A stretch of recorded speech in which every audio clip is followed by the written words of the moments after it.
புதுக்கோட்டையில் 2 தினங்களுக்கு முன்பு மோகன்ராஜ் என்பவரை வீடு புகுந்து வெட்டிக் கொன்ற வழக்கில் கரூர் மாவட்டம் குளித்தலையைச் சேர்ந்த விஸ்வா என்ற இளைஞர் கைது செய்யப்பட்டுள்ளார்.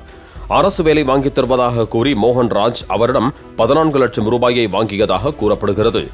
சொன்னபடி வேலை வாங்கித் தராத மோகன்ராஜ் 10 லட்சம் ரூபாயை மட்டும் திருப்பிக் கொடுத்துவிட்டு மீதி 4 லட்சம் ரூபாயை கொடுக்காமல் அலைக்கழித்ததால் விஸ்வா அவரை கொலை செய்துள்ளதாக போலீசார் தெரிவித்தனர்.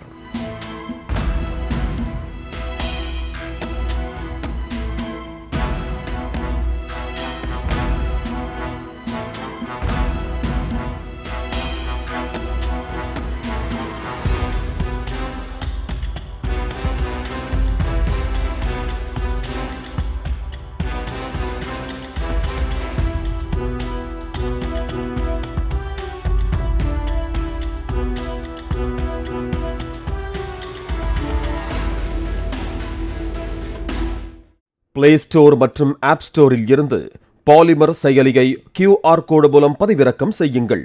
செய்திகளை உடனுக்குடன் பெறுங்கள்.